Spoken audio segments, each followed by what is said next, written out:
finally back. We got Herreteman, we also got Vascos and Mighty, and it looks like we're actually underway.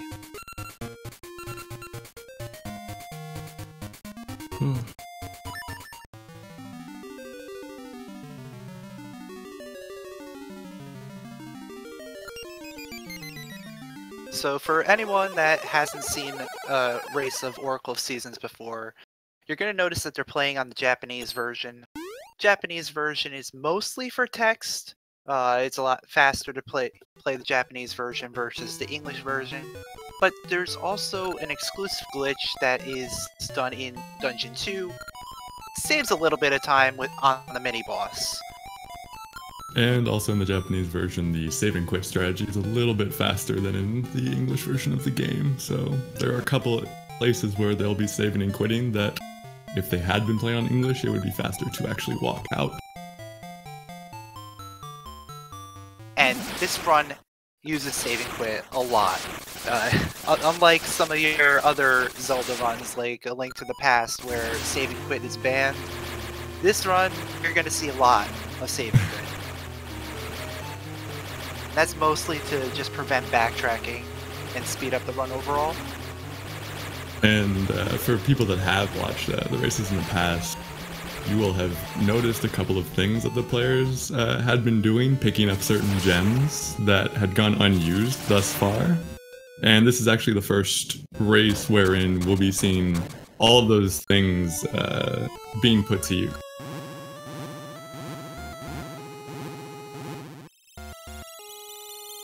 But, I mean, the beginning of this game is just a lot of text mashing, setting up the story. The big, scary general man kidnapped the girl. Link has to save her. The story that we really don't care about, we just want to go fast. Temple of Seasons gets thrown into the underground somehow, and... I don't know. Seasons get randomized. Imagine having the power to just randomize seasons. Yeah, it is certainly, I mean, I'd like to make it nice and cold, given how hot it's been. But, you know, the first sort of, the mashing early on is going to determine who gets the early start. Looks like Sttaner and Mighty are neck and neck right now. They get into the sword cave. Pick up the trusty wooden sword. The Hero's Cave, as it's properly known, is mostly used as a little tutorial teaching you how to push blocks, hit switches, and eventually you get the sword. Your first introduction to the worst enemy in the game, which is just the keys, generally speaking. Yeah, keys are notorious for just being awful. Not only just because they're very erratic, but also because in this game, RNG is manipulatable, and keys just destroy everything. Yeah, they roll the RNG forward every other frame that they're on the screen, so any manipulation that involves and like that needs to be successful can't really have keys included. Or if you do an RNG manip with keys, you have to do something that's so far out that if you don't move perfectly, you still have an opportunity to continue that. Looks like Mighty pulled away a little bit as Sttaner got Winter coming into town, which he decided to leave out and reset because Winter in the game creates these snow mounds that are impassable and you have to walk around, so it's quicker to actually just zone out and zone back in, hoping to get a different season, giving Mighty a slight advantage at the start. And the town is the only place where the seasons are actually random every time you enter. Every other area is a set season until you change it, or come from a different place.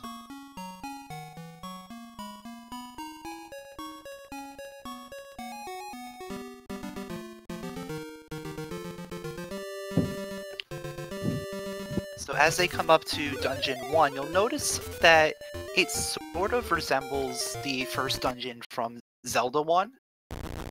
That's because this game originally started out as a remake of Zelda 1, and eventually it formed into its own game. But they still kept a few Easter eggs in this first dungeon as a reminder of what it used to be. Not only does the entrance look like the entrance to the Zelda 1 Eagle, but the map layout is actually the same. It looks like the Eagle, but you're not going to really see that because no one's going to pull up the map. It would mean that someone's made a grave mistake in the ride. You can also see a couple of minecarts that Sttaner and Mighty are jumping into now. Herreteman and Vascos as well, that you'll see a couple of times throughout the run. You're going to use the opportunity as they're driving on by to kill as many keys as possible so that they can't get in their way later on. Because keys are bad and upsetting.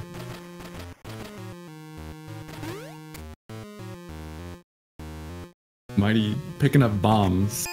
And he is actually, the runners want to be keeping above 1.5 hearts, because there's a room coming up that they're going to want a damage boost through, and having 1.5 hearts or less means that they can't properly damage boost. Mighty only has a heart remaining, which means he's going to have to be a little bit more careful. Sttaner does have the full 3 hearts, so you will be able to see him do the damage boost more properly. Yeah, it looks like everyone has full health except for Mighty. But Mighty making it through just fine. And there's a convenient ferry right at the end of that trap room, so he gets to fill up on hearts.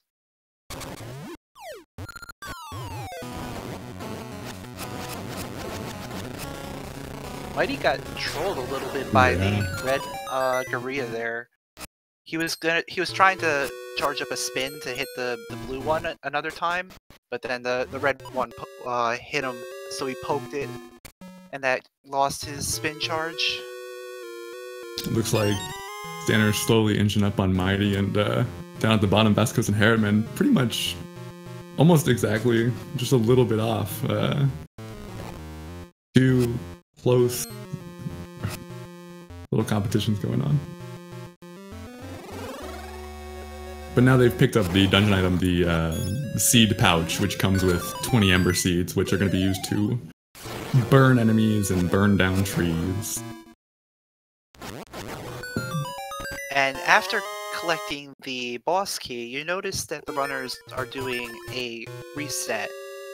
They're not just doing a soft reset, which is, you know, pressing A, B, start, and select at the same time. They're actually doing a hard reset, which is like turning on the console or pressing the reset button on the console. And that is to start an RNG manipulation. So the way RNG works in this game is that it starts in a set position and it rolls every frame on the title screen. So as long as you mash the title screen as fast as possible, you're going to end up in a generally a spot that you know where it's at. And then once you get past the title screen, it doesn't really do anything until certain actions happen. So you have sword slashes, screen transitions, digging with the shovel, enemy movement. Those are the main things that affect the RNG. So you're going to see them doing some sword slashes to figure out exactly where they're at. And the way they can tell is through the sounds that the sword makes. There's 3 different sounds. There's a high tone, a mid tone, and a low tone. And then the patterns that appear after slashing a couple times, that tells the runners exactly what RNG values they're at. And the main things that they're going to be doing here is, number 1, they wanted to manipulate the boss of Dungeon 1, Aquamentus, so that he doesn't do a charge. There's 2 different patterns. He can walk slowly to the left and shoot fireballs, or he can charge the left screen and then slowly fly back to the right and waste a bunch of time. looks like right now Mighty and potentially Vascos are on manipulation. If you're on manipulation, either the original or the backup. The original puts All in the town. The backup will put Spring in the town. You saw Herreteman had Summer going in, and Sttaner did have Spring, but his mob placement before Rosa was a little bit interesting.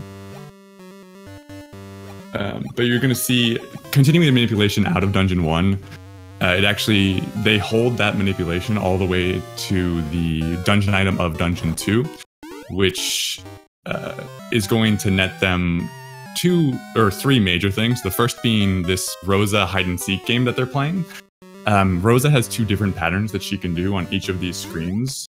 The manipulation ensures that she gives the faster of the 2 patterns on each screen, and also ensures that by burning the 2 signs that appear, that those signs will drop 5 rupees each, giving them a total of 10 rupees, which they're going to need after Dungeon 2 to progress towards Dungeon 3.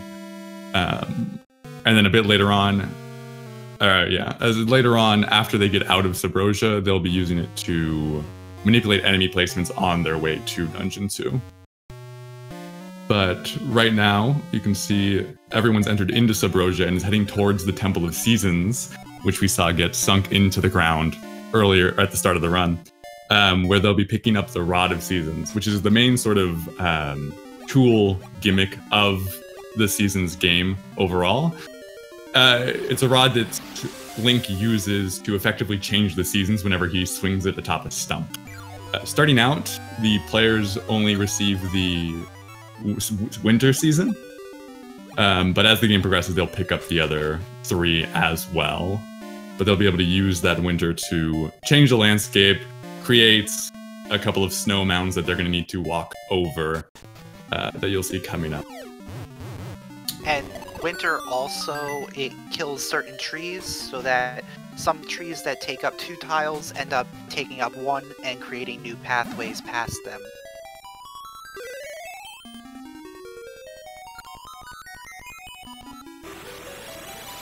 And Mashi mentioned earlier whenever we're manipulating, the RNG rolls forward every frame on the screen scroll after save and quit. So the runners, after the save and quit that they've just done out of the winter tower, are going to need to reset their RNG a little bit, coming out of Subrosia with a couple of sword slashes that you'll see from those runners who are currently on the manipulation.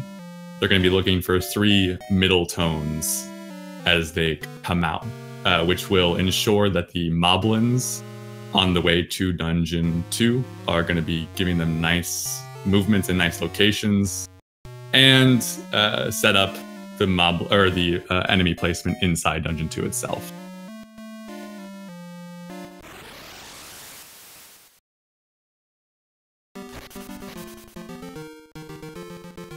Overall, the RNG manipulation isn't like a huge time saver, it's more of a time preventer. It prevents you losing a bunch of time to bad RNG, bad enemy movements, bad patterns from the bosses. So it's not like a huge deal that some of these runners are not on the manipulation. There's also a backup that they can get for the 10 rupees that they'll need if they don't get them before the end of Dungeon 2 as well. Yeah, so the other big thing when you're not on the manipulation is that more than the time loss is the risk of the amount of damage that you're taking on Moblin Road, because the Moblins can be really, really mean and just hit you a lot. So before the manipulation was discovered and put into the run, dying on this way to Dungeon 2 was something that very much could happen on your runs.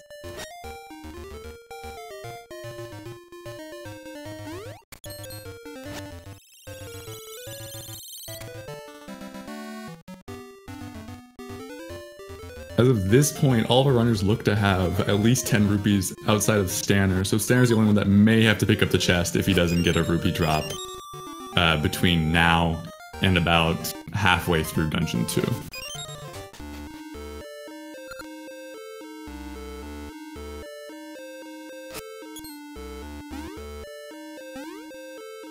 Oof. It looks like Vascos actually did end up taking a death on his way towards Dungeon 2. Unfortunate result of not being on the manipulation, just getting unlucky with the moblin placements. Yeah, those moblins in those screens can be real jerks when you're not on manipulation. Especially with their sniper-like precision. And interesting, Mighty had lost his manipulation before, or in the middle of Dungeon 2, his rope room, or his snake room was not on manipulation, but he was able to get back on after the save and quit in order to get a better moblin placement for the dungeon item, which is the quick bracelet, or the power bracelet rather. The power bracelet gives Link some nice defined muscles that allow him to pick up heavy rocks and throw rocks and bushes and large dinosaur-esque creatures called the Dongos that we're going to be seeing coming up for the Dungeon 2 boss. Or is that a croissant? Well, it's a power croissant. So you take a bite and then you just get the little burst of energy, and then you just really feel the adrenaline rush and can pick up pretty much anything you want. I'm pretty sure. Something like that. I think it gets lost in the translation. I'm not sure. It's a cultural thing.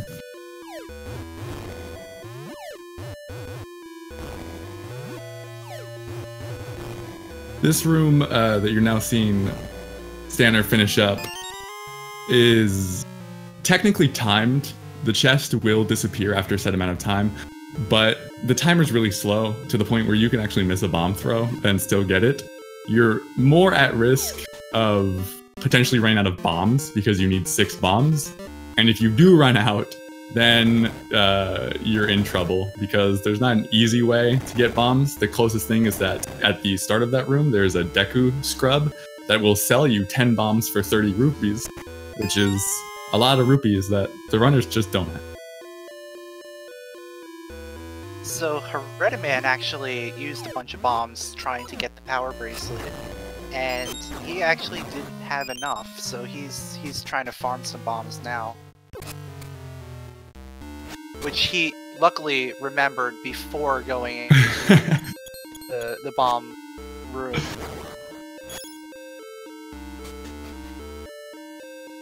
And then of course he gets a bomb drop off the Right.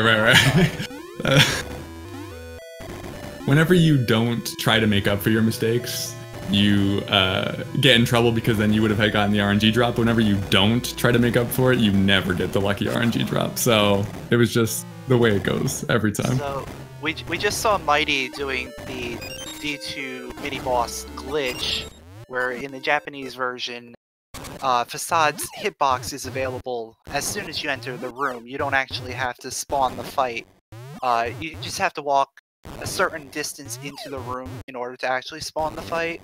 But as long as you're able to throw bombs to the middle, you can hit that hitbox and not even have to worry about the patterns and bad RNG from Facade. Vascos is playing a dangerous game right now on half a heart going into the side scroller with a whole bunch of keys. So he's gonna... Oh, got the heart drop. Well, there you go. But right now, Mighty's making his way towards the Dungeon 2 boss. Herreteman got comboed. Unfortunate. That is a rough place to die because when you die down there, you actually respawn at the entrance of Dungeon 2 rather than at the staircase where you went in on the side, which means he's now having to re-get to the dungeon on the outside. But Mighty is now fighting Dodongo, who is not the most difficult of bosses. His only attacks are really that he likes to charge in straight lines and needs to charge up a little series of fireballs, which is the perfect amount of time you need to throw a bomb in his mouth and throw him into the spike room that he, for some reason, likes to hang out in. Mighty with the clean kill. Dodongo is a little bit harder than the original Dodongo in Zelda 1, where all you had to do is hit him with a couple bombs. This time you actually have to throw him into the spike pit.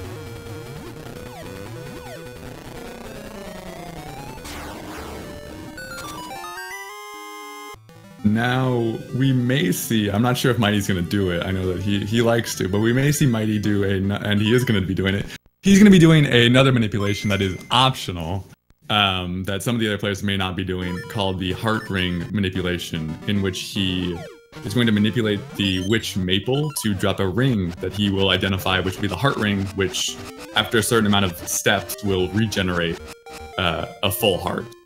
It is about a 45-second sacrifice of your time coming out of D2, but the thought is that you don't really have to worry about your heart count from this point forward. So the hope is that you make up more than 45 seconds throughout the rest of the run. I'm not. Personally, I know that most of the community is pro heart ring. I am notoriously not pro heart ring, because that's 45 seconds of pure speed that you're giving up on. But, you know, maybe Mashi can give a greater defense for it.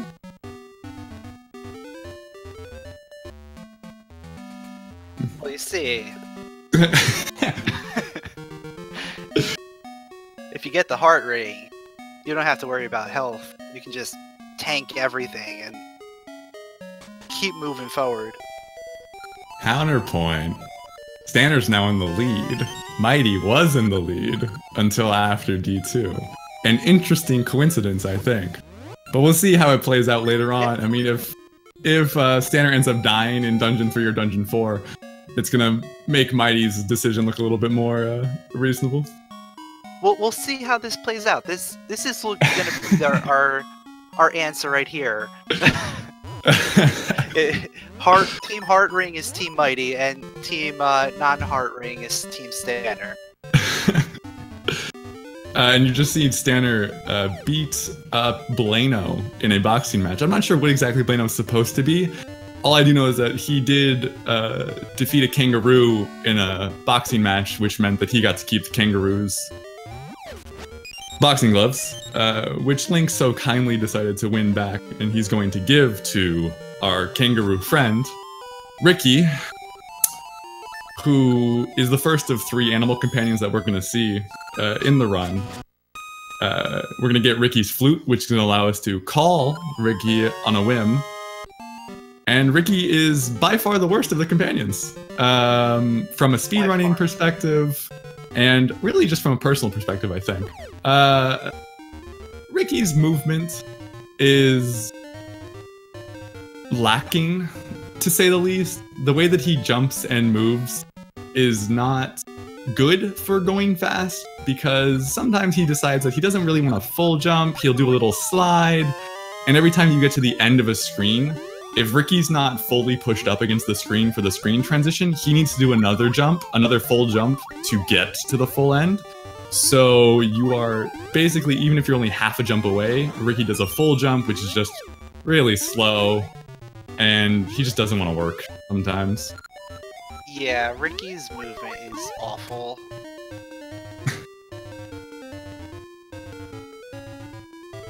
Luckily, you really only have to use him for like a very small portion of the run.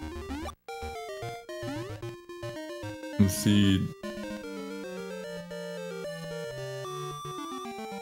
Down below, Herreteman and Vascos both having finished Dungeon 2.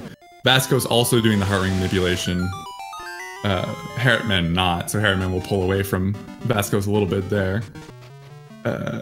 So we've got team left and team right.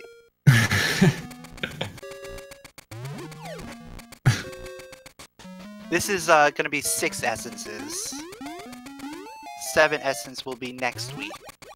So you will have seen down below and then earlier, both of the runners up top did go down to activate the Ember Seed tree that's down there, but they will actually not be teleporting to that tree until the Dungeon 7 essence race, which will be next week.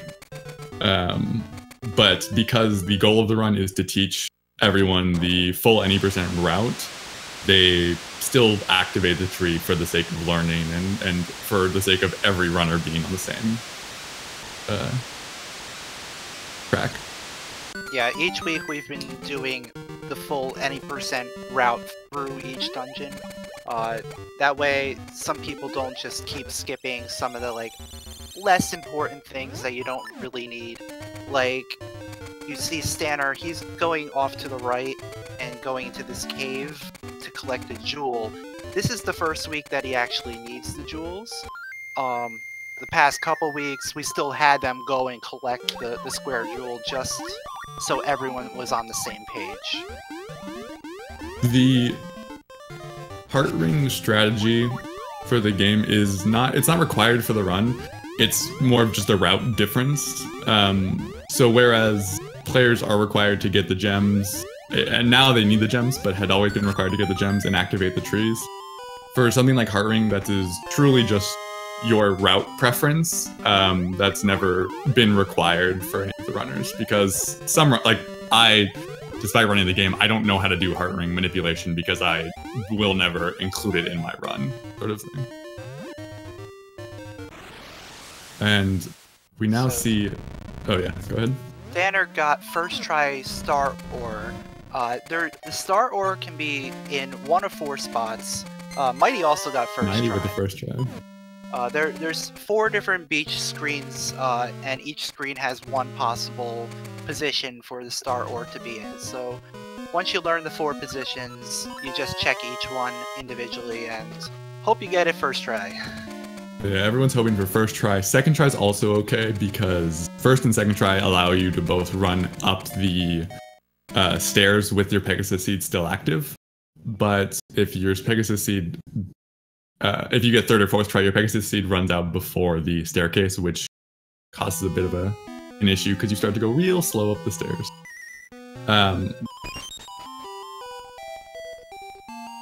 But after getting the Star Ore, they go ahead and trade that immediately to the shopkeep in Subrosia to pick up the red bow, which we're going to give to our old pal Rosa, so that Rosa agrees to go on a nice little date with us, which is necessary because she has a master key that can open any locked door in the, entire game, actually, but we only need it to open 3 doors.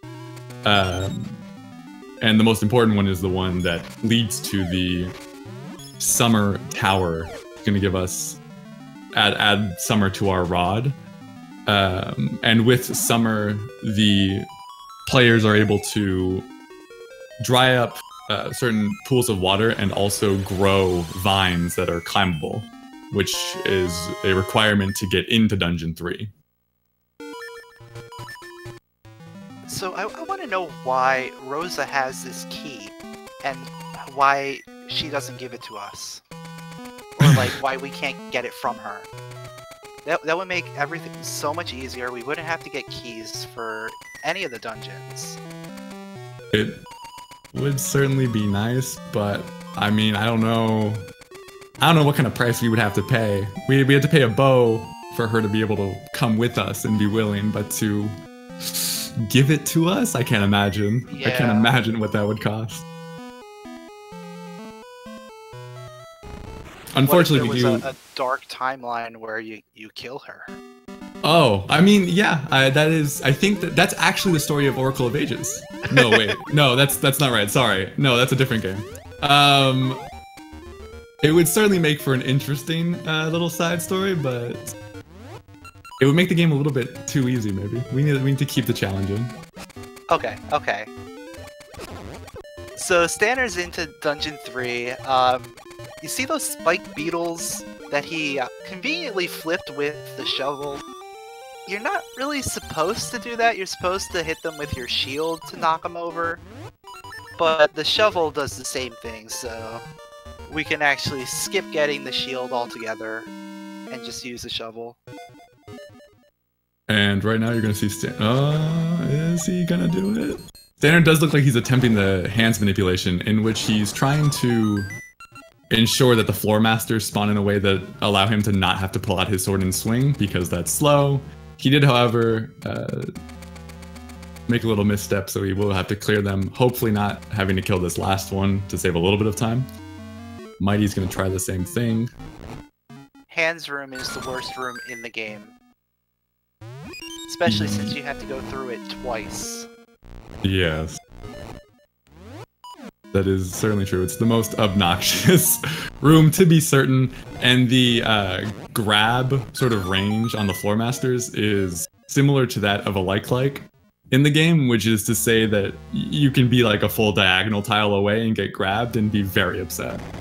I'm not saying that's ever happened to me before. I'm just saying it's really upsetting if it were to happen to someone in a run at some point. That's all I'm saying, you know? It's never happened to anyone. No. It would just be very frustrating to lose a run to getting grabbed because you were so far away and everything like that. And we have the first real season's puzzle that Sttaner just completed. Not the most difficult. Especially when compared to the other Oracle game.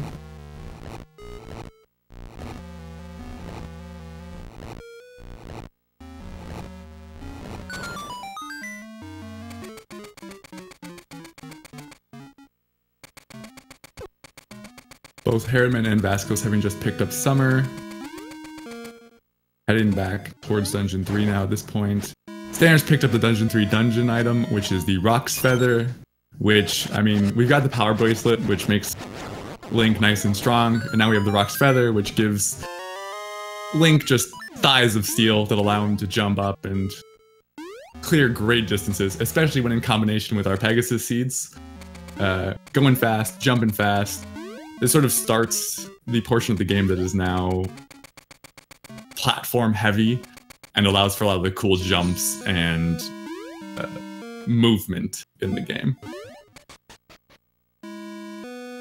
Yeah, the Rock's Feather really opens things up compared to just any other item, just because adding that extra dimension of jumping just makes things so much more accessible.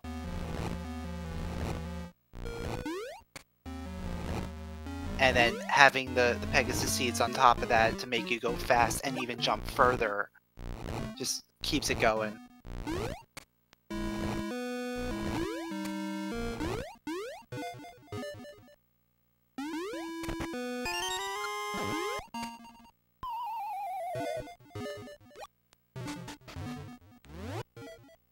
Down the side scroller, Mighty using a Pegasus Seed to very quickly get across to avoid as many keys as possible, because keys will push you into the hole and be very upsetting.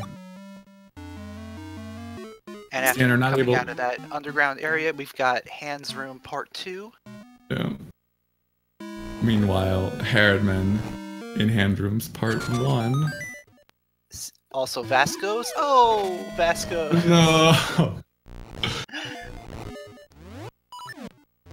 Unfortunate. Getting caught by the hands does send you back to the start of the dungeon.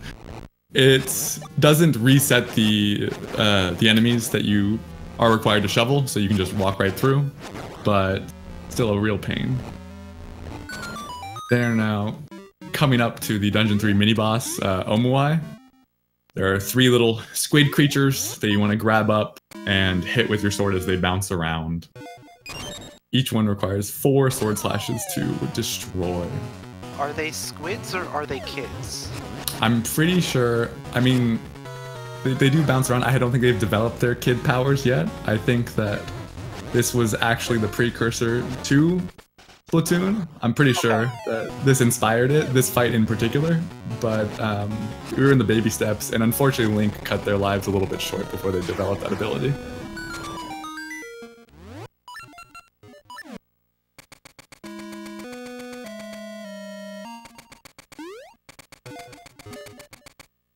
Picking up the boss key, both Sttaner and Mighty, for they're going to head towards Mothula. So Mothula has a little interesting gimmick to the room there. You're gonna see there's pits on the ground, and those pits you can actually fall into, and it'll take you into a room below. And if you've ever played like A Link to the Past or Link's Awakening, those kinds of pits, when you fall in, the boss resets. So they got to be a little bit careful to make sure that they don't fall into any of the pits here. Sttaner having a pretty clean Mothula fight.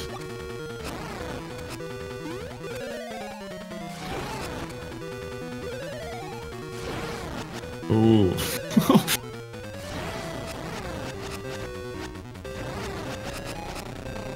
Mighty as well. Almost gets knocked into the pit once, but able to clean up fairly easily.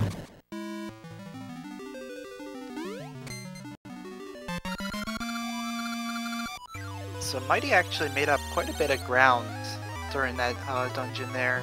It's only a few seconds behind Sttaner. I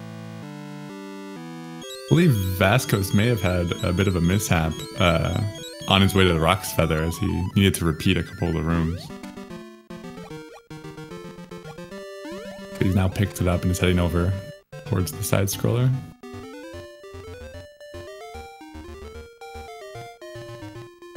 And now that we have some runners that are out of Dungeon 3, we can get our last little look at Ricky before we can abandon him for the rest of the run, which is really, I mean, I want to say bittersweet, but it's just sweet. So it's the last time we're going to see him.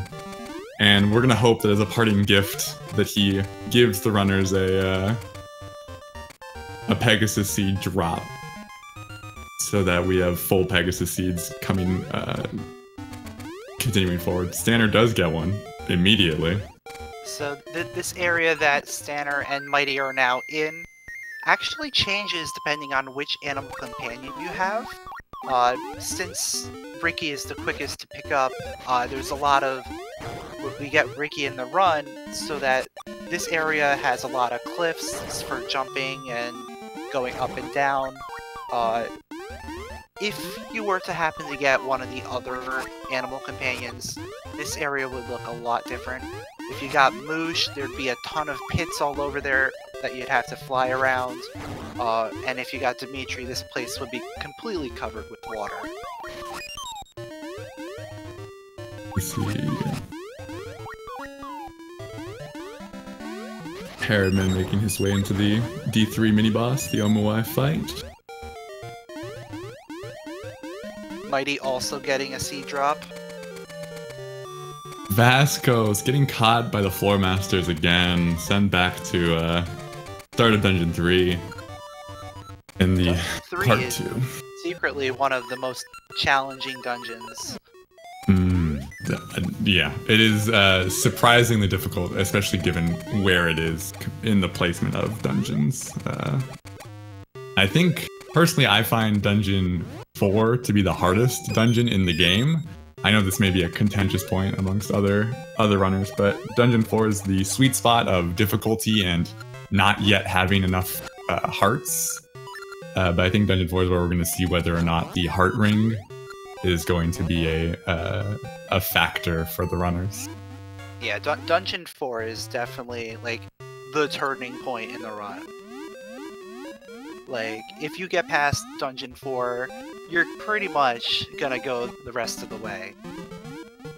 Our top runners, Mighty and Sttaner, both having picked up Dimitri, the second animal companion, the red Dodongo that likes to swim up waterfalls. To get Dimitri, they did have to sacrifice their bombs to a bunch of kids, which I'm sure couldn't possibly turn out wrong in any way whatsoever, and is definitely responsible. No, definitely. But they used Dimitri very briefly just to pick up the flippers so that they can swim on their own, and then they say goodbye to the second best of the animal companions. Yeah, Dimitri's one purpose is to swim and swim up waterfalls. And they use that to get the MasterCard from doing a little puzzle that they used to purchase the flippers from the diving instructor. Oof. Herreteman falling in the pit on the Mahua fight, having to reset. Unfortunate. And now Sttaner has entered the next area of Subrosia, and you notice right as soon as he jumps out of there, he gets hit by these two kids, and they steal his feather. So now he's got to go chase after them and try and get it back, which starts a little bit of a hide-and-seek chase segment. So he's going to be doing that for the next couple of minutes. Unfortunately, I don't think any of our runners will be completing the most important task during the hide-and-seek, which is to dig the letter P on that first screen there, it actually ensures, trust me on this, I'm not lying in any way whatsoever, it ensures that you will get a bomb drop, which is necessary for Dungeon 4. And by no means do I do it for any other reason than the guarantee of a bomb drop. Meanwhile, Herreteman and Vascos now just cleaning up Dungeon 3 on their way. I mean, Herreteman already on his way, but Vascos now making his way towards Dungeon 4 as well. I wonder if we'll see anyone go for the Fire Pillar world record. Whenever you dig in Subrosia, there's a chance that you spawn a fire pillar that will rise up and occasionally shoot fireballs at you. I'm not actually sure. Do you know what the world record is, Mashy, for a number of fire pillars? I don't know the exact number, but I know I've seen at least like 6 or 7 before. It is certainly a it's a bold attempt to go for in a race, but it just shows your testament to the cause of wanting to get as many world records as possible in one run. Sttaner finishing hide and seek. The hide and seek that you do here is not RNG dependent because the little thugs that steal your feather only have one route on each screen, unlike Rosa from earlier on who had 2. So as long as you are familiar with their one pattern, you can just carry on.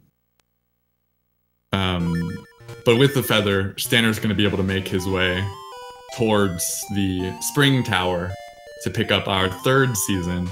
Spring, which allows us to bloom flowers. It puts flowers into bloom, which allows us to cut them down, which, when you say it like that, sounds a little bit...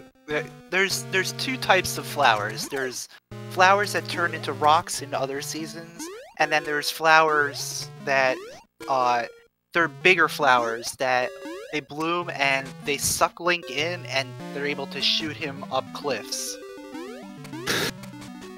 Sounds even worse when I say it.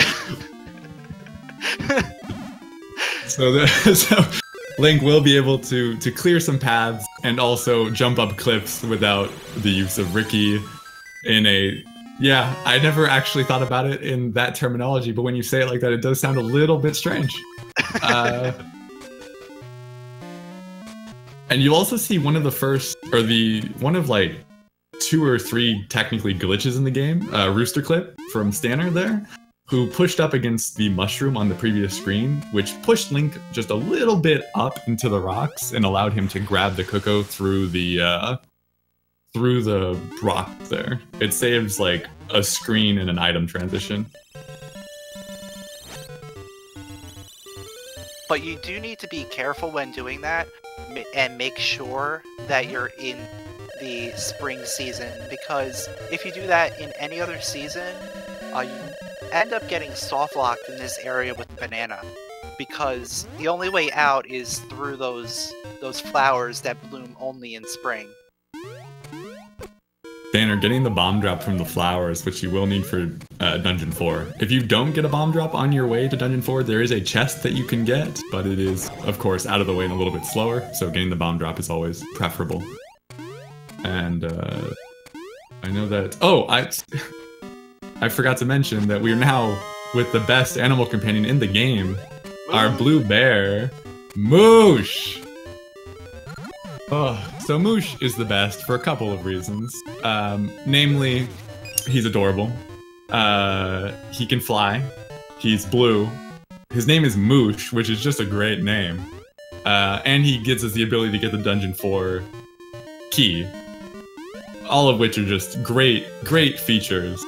And he likes to eat bananas. I mean, what more could you ask for in an animal companion? Definitely the best animal companion. We could ask for more from him? Like, just to be able to see him a little bit more? That's the only downside. Because as soon as we get the key, we have to say goodbye.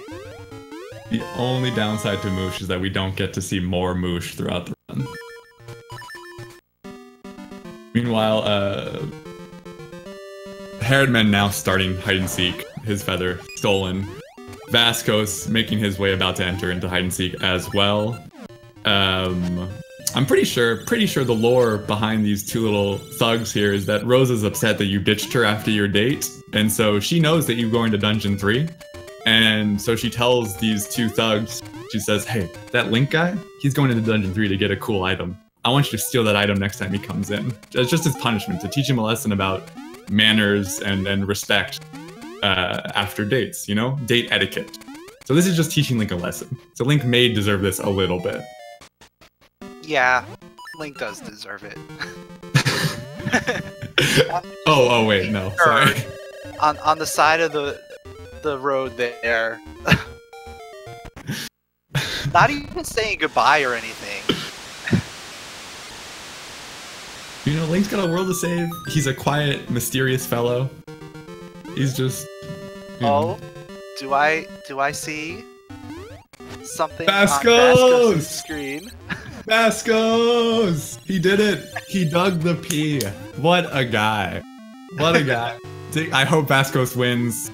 That's all that matters, really. Alright.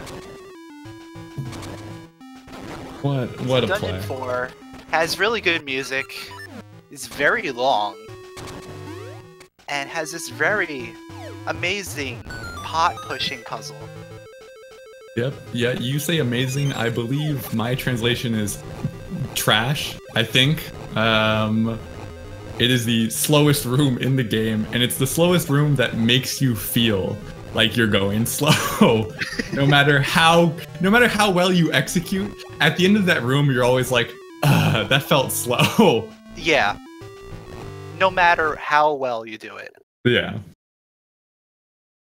But yeah, so Dungeon 4 is I think the hardest dungeon overall, due in part to just the fact that it's in the middle of the run and Link doesn't quite have that many hearts, and it's the big jump up from the first 3 dungeons, which they increase in difficulty but aren't too bad. Dungeon 3 has the hands, and the hands are terrible, but this is the first like real challenging dungeon, and I would say. It doesn't help that it takes a long time to get to the mini-boss.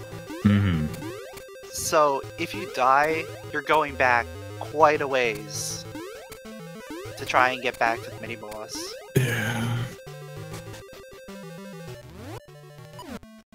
Oof. Mighty trying to go for some quick strats and the side-scroller, unfortunately getting hit by Keys and falling into the spikes, and then getting squished just to add insult to injury.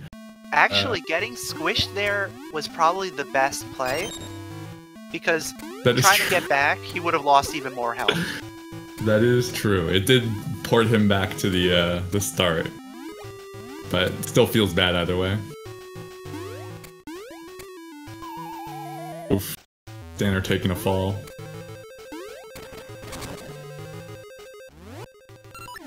And you can already see all these little paper cuts and nicks and bruises are starting to add up. And everyone's already losing quite a bit of health. Absolutely. Luckily, the Dungeon 4 mini-boss is pretty outside of Facade, because you don't actually spawn Facade, I would say is the easiest mini-boss in the game. So as long as they can get to the Dungeon 4 mini-boss, the runners tend to be okay. Not to put any sort of commentator's curse on anyone. Tell that to Leafeon.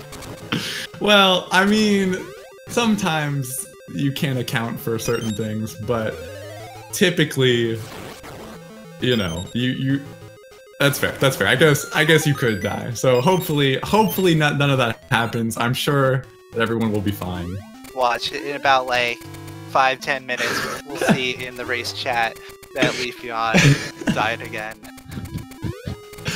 It is a weird sort of trend to have in your runs to continuously to fall there. It's quite the rep. Meanwhile, Herreteman saying goodbye to the best companion. Vascos saying hello to the best companion. Our good mushy friend. And Sttaner, ooh, he's down to 1 heart. That means he can take 1 hit from Agunama, the Dungeon 4 mini-boss, without dying, but if he gets hit a second time, he's in trouble. The way that Agunuma works is essentially he creates 3 sort of copies of himself, and you can only tell which one the real one is by the shadow that he leaves under the ground. But you can only see that shadow when the torches are lit.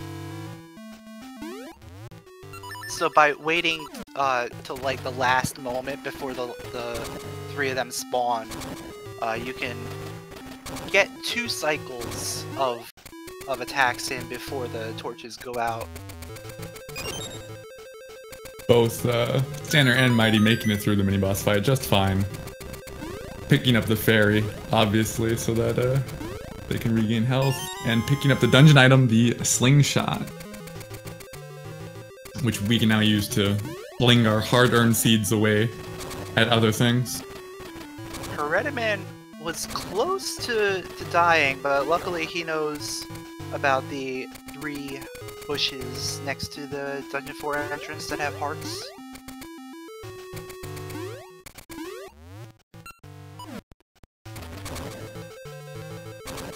Fun fact, if you save and quit before you hear the jingle that Banner just did with the slingshot, you can save and quit before that chest spawns and really, really put yourself in a tough situation. Yeah, you'll go to where the chest is supposed to spawn and it won't be there, and you're like, I thought I did this. And even worse, I mean, it doesn't matter really because you've already messed up, but whenever you save and quit, all the minecarts reset to their original position. So if you go in another order to get these keys, and because we're gonna do another save and quit that you're seeing Mighty do right now. If Mighty had not gotten the slingshot chest, or spawned it first and went to do a save and quit here, when he went back to the minecart to do the slingshot, that minecart would no longer be there because it would have reset. But Mighty has pulled ahead. Not to do the dumb jump. Is that the official? It's the dumb jump? Oh no, I changed the name like every single time. I see. I think usually what I call it is like the one shot at glory. I see.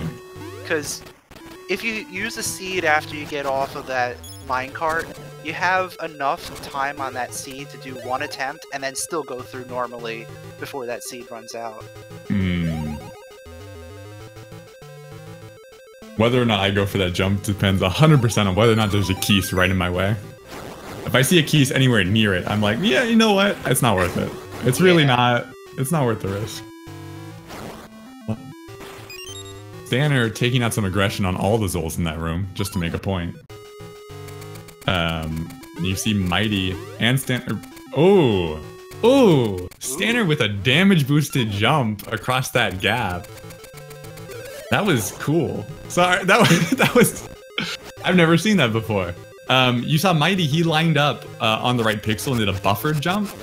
But Sttaner just sat there and waited for the whiz rope to hit him. I like that a lot. So, Goma. Yeah. There's 2 possible strats for Goma. The first is to destroy the claw and then shoot seeds into the eye when it opens up.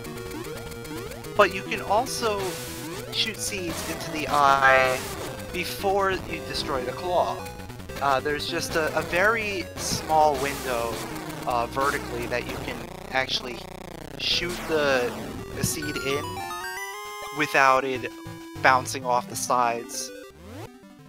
So yeah, Goma's supposed to put up her claw to defend herself when you shoot at her, but like Mashi was saying, if you're at the right vertical alignment, you can make her not activate her claw and also not be too far to hit the side.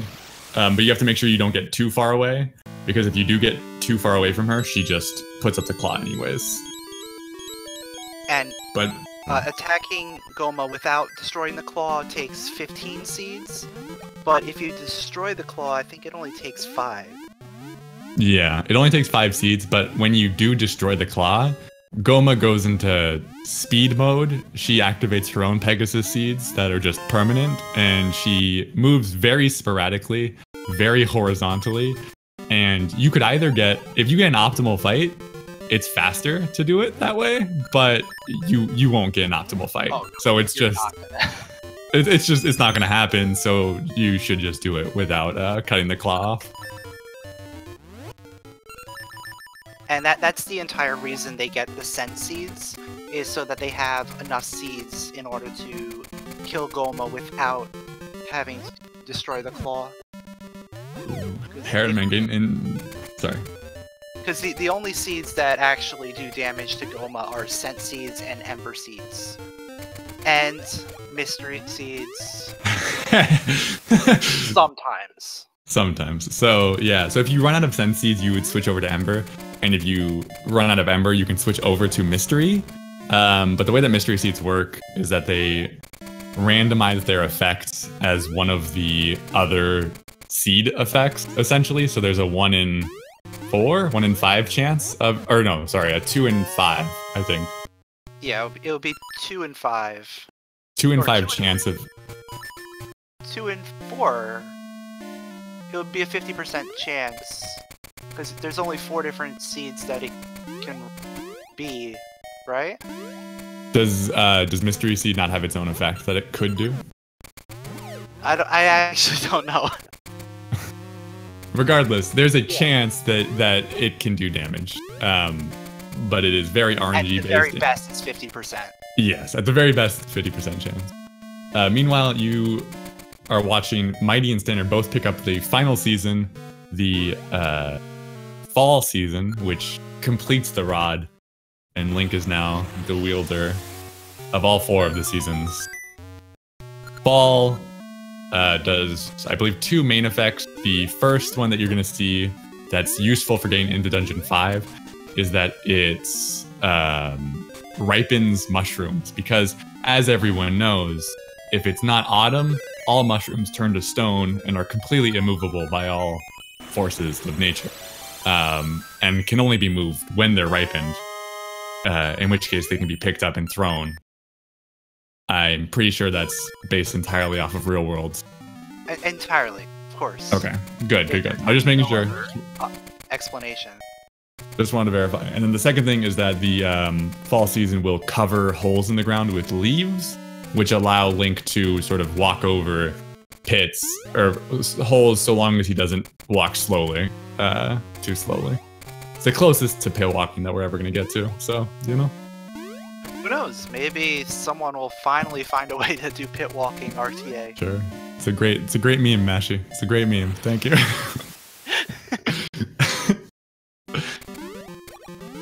Oh, Vascos. Vascos getting trolled by Keys very badly.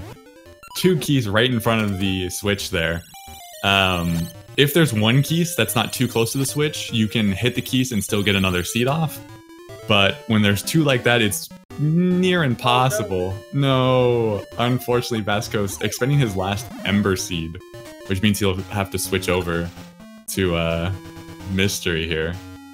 Well, maybe he knows to get Ember Seeds in the mini-boss room. He may stop to pick them up. He will not. I mean, Ember Seeds are not required, let me think. I mean, if he messes up on Goma, they're required, but the run itself does not no. I think there's one place in Dungeon 6 where he will need Ember Seeds. Yeah. But I think by then, you should be able to get a refill. There's a refill in the chest in Dungeon 5 for Ember Seeds. But I don't know, I don't remember if it is enough.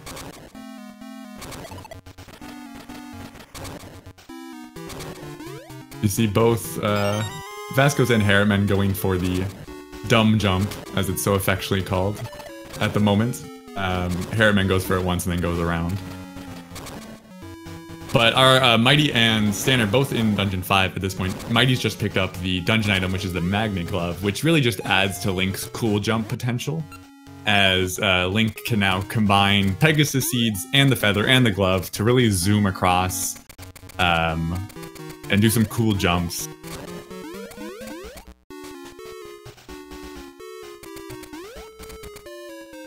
And it also allows to push and pull on some different magnetic orbs and entities throughout the rest of the game that we're going to run into.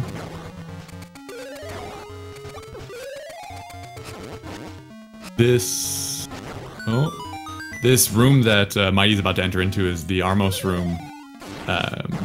You need to remember which order you kill the Armos in, because 4 chests will spawn after you kill them, and you need to open those 4 chests in the same order that you killed the Armos. If you open them in the incorrect order, the chest, you get the nice little failure sound, and the chests turn into anti-fairies, and you have to reset the room and do it all over again. It isn't too bad, but sometimes those Armos can overlap, and when they overlap, you kind of have to just guess on which one you killed first. Yeah. It is. You just saw in the top left, Sttaner there using his Magna Glove on the Helmosaur, the little red creature with the white helmet, to pull off its mask and reveal its silly little face for the easy kill without any protection. And you're seeing Vascos on Goma right now, going for the claw off strategy. So he's gonna have. I mean, we'll see how this fight goes for him once the clock comes off.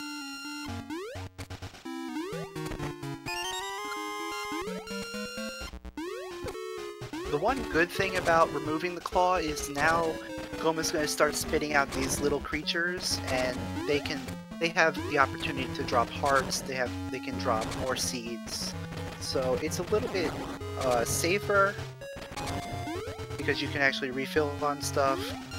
But it does take a little bit of extra time if she doesn't cooperate. Yeah. Aside from the sporadic movement, Goma likes to keep her eyes closed without the claw as well. So it's a lot harder to get a hit in on her. And we see Mighty making his way now to the Dungeon 5 mini-boss, who is Saiger, who has a nice little red orb on his tail that he wants you to hit to do damage. Ooh, okay, so Mighty got a spin slash and then 2 regular slashes in on Saiger, which means that he will be able to 3-cycle Saiger right here. So Saiger takes, what, 3, I guess it would be 4 spin slashes, but the way that it usually goes in the fight is that you go for 3 spin slashes in total and 2 regular slashes. At the start of the fight, you're hoping as best you can to get the spin slash in and then get 2 regular slashes on Saiger. If you do that, then you just need 2 more spin slashes, which are fairly easy to get after Saiger finishes whatever attack move he's doing. He has one of 4 options that he can go through. If you miss the sword slashes at the start of the fight, if you only get the spin slash and then 1 slash, then you can still do a 3-cycle, but to do a 3-cycle, you want to hit him with a spin slash after he finishes an attack, and then also get yourself damaged by Saiger at the same time, because when Saiger damages you, he takes a little bit longer to go back into an attack animation, which gives you that extra time to get the extra slash in. So Mighty's heading into Dig Dogger. He's going to be using the Magnet Glove to move this metal ball around and try and hit the boss. Once he hits it a couple times, it'll split into a bunch of Dig Dogger pups, and he's going to just run the ball over all the little ones and kill them all. If he doesn't do it fast enough, it'll reform into the big one, and he'll just have to do it until he kills all the little guys. Unfortunately, Dig Dogger did reform, and as the number of little pups gets smaller, Dig Dogger in big mode goes a lot faster. His jumps are a lot faster. So Mighty gets the 2-cycle, and the fight is pretty. There's a lot of RNG involved because the pups can sort of spawn on top of each other. So you could get like three of them that are all on top moving the exact same way, and you could crush that one and get 3 kills. Or they could all go in separate directions, and you really have to make your way around the arena, essentially, to try and get all of them. There's a couple clips floating around of some really sick kills on Dig Dogger, where, you know, they'll break it apart and then like 1 or 2 pushes of the ball and it's over. Yeah. But sometimes they can just go complete opposite directions and take forever. Sttaner now starting his own Dig Dogger. Herreteman and Vascos both, Herreteman having just picked up Fall, Vascos on his way right now to pick it up. And Mighty, meanwhile, is picking up the last 2 gems. So, as was mentioned earlier, the runners picked up 2 gems. One before Dungeon 3, when they were with Ricky, they punched a hole in a wall and went to a chest to pick up a gem. And then one after Dungeon 4, where they swam down next to Dungeon 4 to pick up a second gem. Those 2 gems are part of a set of 4. And with all 4 gems, the runners can unlock the entrance to Dungeon 6, which you're going to be seeing coming up. So one of the gems necessary was being held onto by an old man who refuses to give you the gem until you prove yourself by beating both Dungeons 5 and 4. And then the other one is protected by a question mark and a Moldorm. I think it's affectionately referred to as the hardest boss in the game, or something like that. The Black Beast, I think. Oh. But you notice that Mighty used Mystery Seeds to light the torch. That's just to save a little bit of time because he needs Mystery Seeds in order to hit that question mark to release the beast. Fun fact. Instead of having to do 2 different seeds back to back, he just does the one. But it does have a little bit of RNG in whether or not you get the Ember effect. Yeah. Fun fact, you can in fact use all 20 of your Mystery Seeds and not get the Ember effect and not light that torch and lose your run. I'm not saying it's happened, I'm just saying that it could happen to someone. No, it has never happened to anyone. No, definitely not. It's just so unlikely because you have like a 25% chance, so you would think 1 in 4 with 20. Exactly. Definitely will be fine. Definitely will be. Got enough seeds. There's plenty of seeds. And so Mighty is into what is probably the coolest area in the game. This is the first area that actually requires the use of all 4 of your seasons. So there's a nice little puzzle that leads into the Lost Woods. So the way the Lost Woods work in this game is season and direction are important in the solution. There's actually 2 different solutions. The first one that they're going to be doing actually skips the entire trade sequence. So there's a whole trading quest that you can do, and at the end it tells you a little hint as to where the level 2 sword is located. So if you know the solution, you can just go straight to the Lost Woods, and what you do is go from the coldest season to the warmest season, and just keep going left, and eventually you'll get the level 2 sword. What the level 2 sword does is it increases damage output, but it also allows them to break pots with their swords, so they don't have to equip that power bracelet anymore to lift them up and move them around. But the solution to get to Dungeon 6 is the exact same thing, where you go coldest to hottest, except you start with the left and then go counterclockwise and end up. So right now, Mighty's just outside Dungeon 6. He's going to be doing a quick wraparound to push an Armos so that he can change the season to spring, so that flower across the bridge he can actually cut down to get access to Dungeon 6. But this whole level 2 sword situation, the Noble Sword, is part of why Seasons is the superior speedrun to Asia's for one of many reasons, but in particular because the age is run, you can't get the level 2 sword because you have to complete the full trade quest. You actually have to complete it to get an item that allows you to get it. So just getting the little cheat code from the trade quest in Seasons means that we get the level 2 sword without having to actually go through all the work.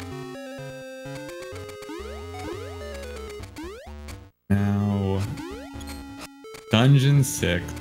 What a dungeon. Dungeon 6 is, I think, probably the most well-designed dungeon.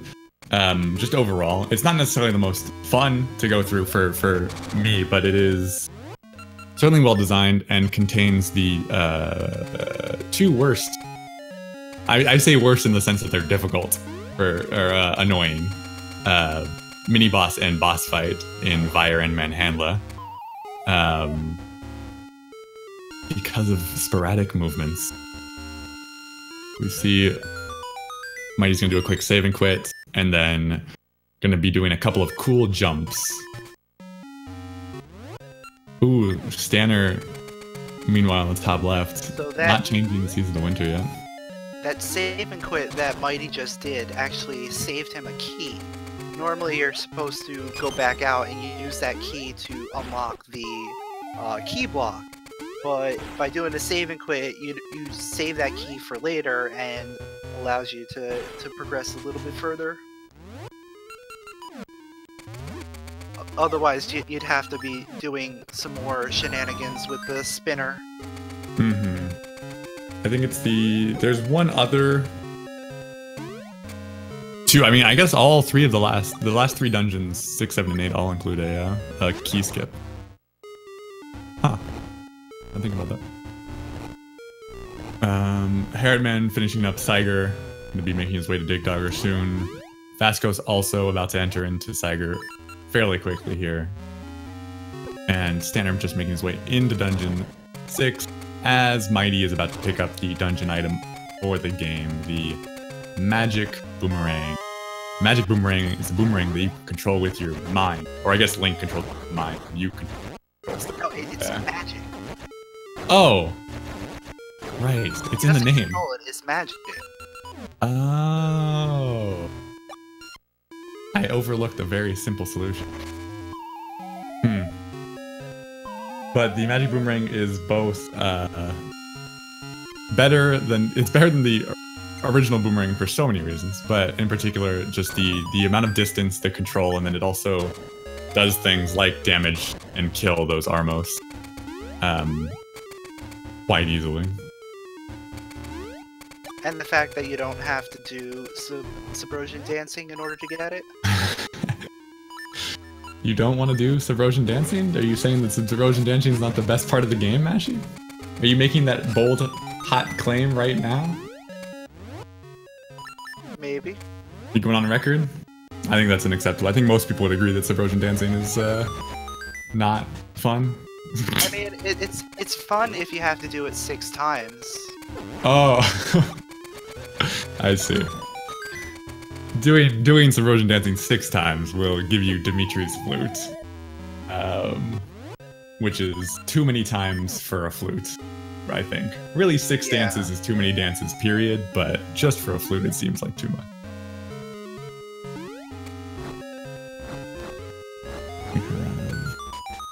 Mighty entering into what is essentially referred to as the Indiana Jones room, where he's going to be greedy and touch this rupee that you don't even get to see because he was going too fast. But it turns out that it was a trap and that the walls start to close in. If you don't make it out of this room on time, you will get crushed. And you may think, oh, that's fine, I'll go back to the previous room and try again. But no, you won't, because you'll get sent back to the start of the dungeon. And you won't be very happy. Yeah, we still haven't gotten to the mini-boss. So there's no reward. I don't know what it is with this game and putting the mini-boss so deep into the dungeon. This dungeon in particular, like the mini-boss happens and then you do not that many. Yeah, the distance from start to mini-boss and the distance from mini-boss to boss are so disproportionate. It's a little silly. Ooh, Sttaner gets a C drop off the Armos. 2 C drops off the Armos. What? What is that luck? So Mighty has entered the mini-boss, affectionately, that we love so much. His fire. And he can do a couple different things. He can charge at you, or he can do this nice slow circle around the room. And there's a couple other patterns he can do, but for the most part, those are the two that you really want to pay attention to. Oh no. It appears that Herreteman did not pick up the circle gem before going to the gate, which is a little bit unfortunate. Luckily, it's a pretty close gem, but it's going to be a bit of a time loss if he has to go pick that up now from the old man. Vascos, having finished Dungeon 5, now making his way to get his last 2 gems. And Mighty is now in the 50-50 switch room. Except it's... This is 4th try? 4th try. So it's, yeah, 50-50, and you just... If you get the wrong button, you want to run out and run back in to reset the room. And the button has a chance of switching, but it also could not switch. So you just hope that you get lucky. And chances are you won't. But hey, you can hope. Still better than the one in Ages. That is true. That is true. For Ages Dungeon 6, in order to get the boss key, there's 2 levers that you have to pull. And same kind of concept where one is the correct one, one's wrong, and the wrong one spawns a bunch of ropes. But you're not gonna be able to leave the room and redo that there, because the first time that you pull the switch in Ages, there's a 0% chance of it succeeding. Mighty now on the Dungeon 6 boss, Manhandla, who is a real pain. Essentially, you're going to want to use the magic boomerang to wrap around and hit the mouths on his head when they open up. However, the mouths only open up when you are on a side of Manhandla that is not directly facing you. And he also likes to run around and hit you. But Mighty gets a pretty clean kill, and is going to be finishing up here. The real tech to killing Manhandla fast is to use the boomerang as it returns. So when it goes out, if it hits anything on the way out, it just immediately comes back. But if you circle it around, and then on the way back, it'll pass through anything. So you can actually hit multiple heads at a time by just circling that boomerang past Manhandla and then having it pass through all the different heads. Mm-hmm. So if you can wrap around on the back, you can hit the back one, and then as Manhandla opens the other 2, it'll go ahead and hit those mouths that are open while it's coming through to you. But Mighty finishing up. I believe... What was his... I got kicked out of the RC. What was his time? So actually, Dragon ended up being the first finisher with a 1:15.03. And Mighty ended up in second with a 1:17.40. In classic Dragon fashion, doing Dragon things. But Mighty coming in seconds. Sttaner on his way to start the fight with Manhandla.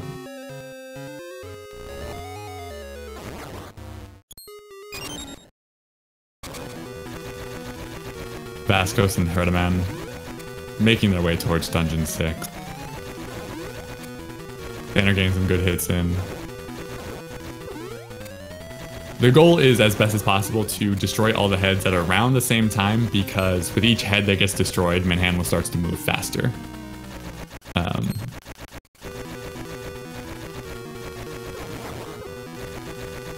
Oof. Almost gets that last one.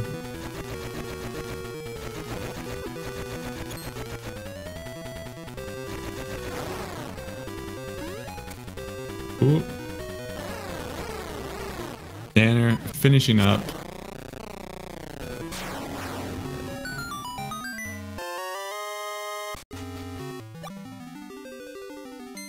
Touching the essence, coming in third with a time of 1:19:53.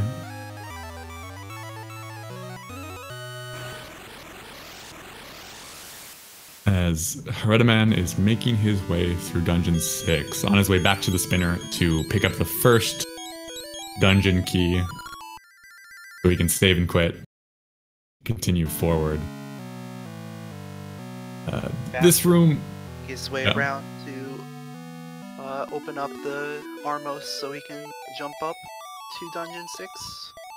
This room in particular that Herreteman is in is particularly difficult to do well. Or not well, but super quickly, just due to the nature of the magnet ball and this little, it's not a bubble. What is it? What is this? Spark, I think? Spark. There's a little spark here. It is possible to get around and drop the key and pick up the key before the spark has a chance to go around the room a full, I believe, 2 times. But it is very precise and difficult to get it that quickly. And you are always at risk of falling or getting hit or being sad, just in general, when it comes to that room. So we didn't Vascos mention it earlier, but that jump that Herreteman just did actually skips most of that room. You're supposed to go all the way to the right, hit the switch, and make your way back. But by doing a nice, precise Pegasus C jump, you can skip doing all of that.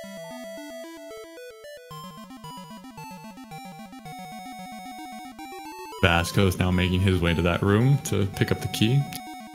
And, I mean, Dungeon 6 in particular, given that Herreteman does not have the heart ring, and Vascos does, Herreteman is at risk of dying in a way that Vascos is not quite. So, this position could very quickly flip around and we could find Vascos in the lead here. Meanwhile, we have our 4th place finisher, Linky, 628, with a time of 1:22:35.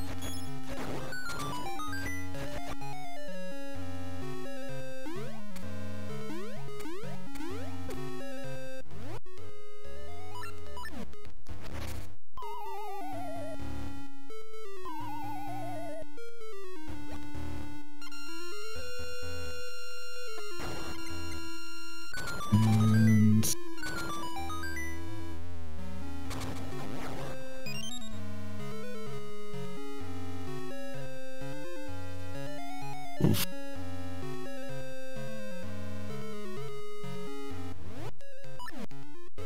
Vascos making the jump. So in general, with the Oracle games, whenever you're making a jump that you're not supposed to really be able to make, but still can, you want to try and make your jump on the edge of a tile rather than straight on the tile. Because when you jump sort of between 2 tiles on the floor, Link has sort of extra movement that he can push forward with. But if you jump straight on, Link will just immediately drop into the hole. So it helps out with getting that little bit of extra distance to make unintended jumps in the run. Yeah, the tiles try and pull him towards the center. So if you're offset, you can get a little bit of extra distance. Herreteman using the magic boomerang to kill the spark. Every time you kill a spark with a boomerang, it does spawn a fairy. So he's just playing a little bit safe, making sure that he didn't get a silly death from a fall or a unintentional hit. Vascos gets a C drop as well in the Armos room. That could potentially be of use if he wants to use some seeds in what would otherwise be sort of not the most useful spots, but when you have the extra seeds, might as well save some time. Sttaner showing off some Oracle of Ages up, How dare he? top. How dare he?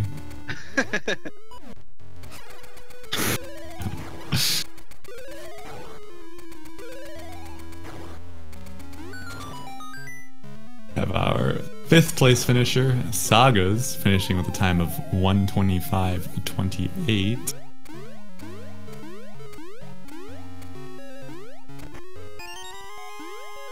And Herreteman is making his way to Vire.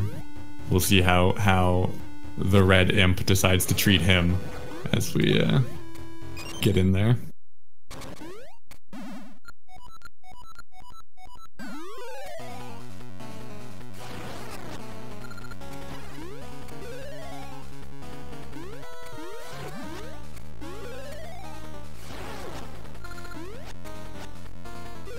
Oof, Vasco taking a couple of hits.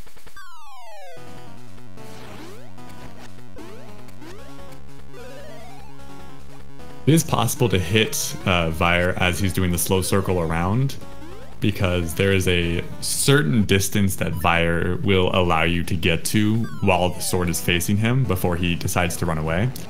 And it is possible to just barely peek into that before activating your sword slashing and getting the hit in on Vire. Herreteman decides to opt for bomb strats. Pulling out the bomb. That's the Oracle of Ages strat there. Vire also appears in Dungeon 6 in Oracle of Ages, but you don't have the level 2 sword, so the best way to actually hit him and do enough damage is with bombs. And it's pretty easy to time it just when he's doing that slow circle around. You just throw it a quarter circle ahead, and it hits pretty much every time. Herreteman getting 3rd try with the button, and then Leafeon's finishing with a time of 1:27 flat. Waiting to see if he comments about dying to D4 mini boss. Hopefully not. Wait. Probably. With comment. Could be possible.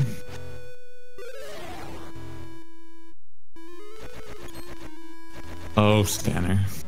Showing off more Ages glitches with item duplication, which is a glitch you can also do in seasons, but in seasons it has no practical usage, so it has no place in the run.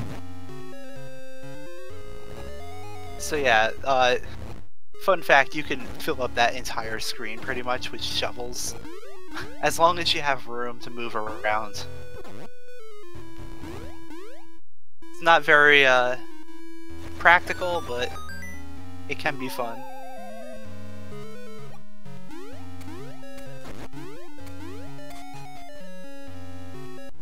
So Herreteman is coming up to the boss. Meanwhile, Vascos is getting close to the mini-boss. Herreteman's handler goes.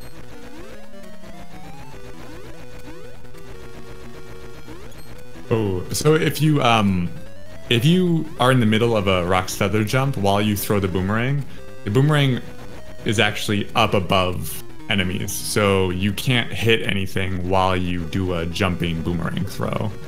It's the same with sword slashes. If you're in the middle of the air and swing your sword in the middle of a jump, you won't be able to hit anything unless that creature's also flying, like Vire's bats when he turns into the 2 bats. But you have to be throwing the boomerang while you're on the ground and then jump to avoid the fireballs afterwards, which adds a little bit more difficulty to that fight.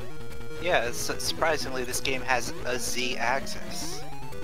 Which I think is different in LADX, right? LADX doesn't have LADX, there's like no Z-axis at all. Okay, I didn't think so. I am not knowledgeable enough to just outright say that. But Herreteman just cleaning up, finishing up, strong finish. Vascos getting done with Vire.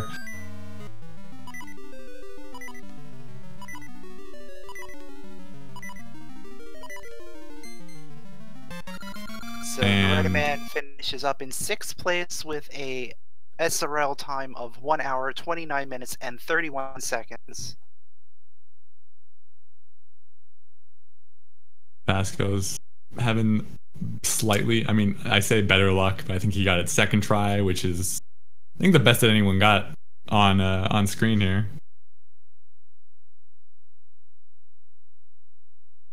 Yeah, I didn't see what try Herreteman got, but I know Mighty and Stanner both had a little bit of an issue. Yeah. And then that room that Vascos just came out of, the room with the, I want to say they're called beetles.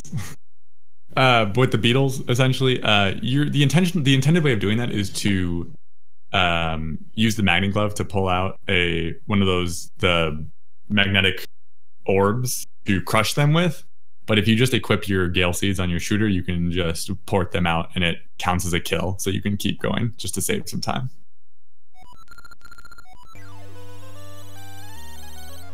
So Vasco's having a little bit of trouble with the switch puzzle with the boomerang, but eventually got it.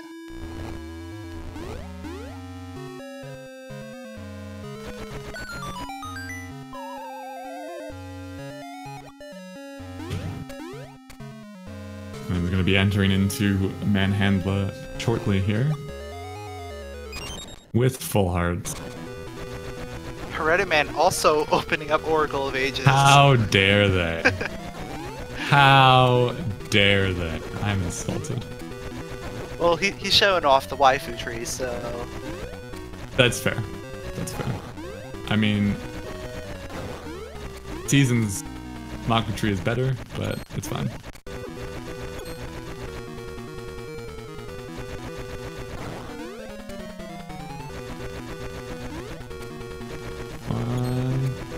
Come on.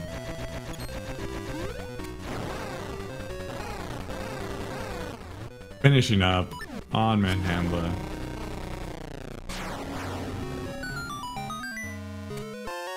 Picking up the heart container. And finishing up. And Vascos has finished in 7th place with a time of 1 hour, 31 minutes, and 59 seconds. GG to everyone.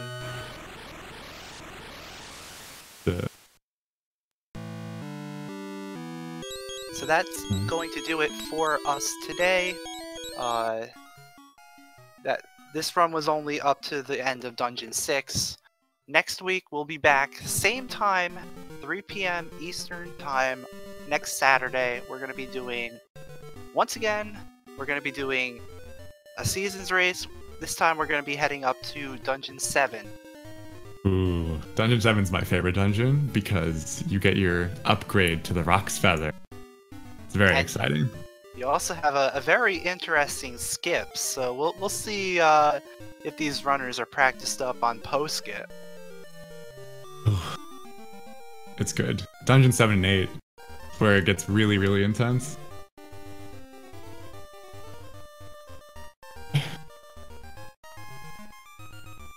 So thank you everyone for stopping by. Again, if you want to join, feel free. This isn't just open to people entering the tournament. These races are open to anyone. You can join if you want. You can, try it out, see if you like the game. Maybe join the tournament if you want. If you feel interested in the game at all, we do have a series of tutorials on YouTube written by the winner of this race, Dragon. There's also the lovely Discord. You can hop in there, ask any questions that you want, and people will be able to answer any questions that you have. And yeah, these races are always a good resource for learning the game as well. And we've been doing these for a couple weeks now, seeing some of the same faces, some new faces as well. Getting ready for the tournament that's going to be starting, what is it, 3 weeks from now? We have the 7 Essence race next week, then the Any Percent, and I believe no, it's only 2 weeks, because next is 7 Essence. It's going to be 3 weeks. The 27th is the official start of the tournament. I see. But pretty much 3 weeks from now is going to be the start of the actual tournament. So if you're liking this game, feel free to jump in, get your PB, get up to date, get that PB on the leaderboard so that way you can get seeded and have a good time. Yeah. And for everyone here at Speed Gaming, if you're interested in sticking around, let me see what else is going on the Speed Gaming Network. Looks like right now on Speed Gaming 1, you got some Super Mario 3. Speed Gaming 2, you got Super Metroid. Looks like there's also some Chrono Trigger, some Nier Automata. Later on this channel, there's going to be a Super Metroid race. So if you want to watch that, stick around here. That's not going to be until 7 o'clock though. So you got a little bit of time. But yeah, you can check the schedule, see what else is going on. And we'll see you guys later. My name is Mashy. I'm Phenomenon.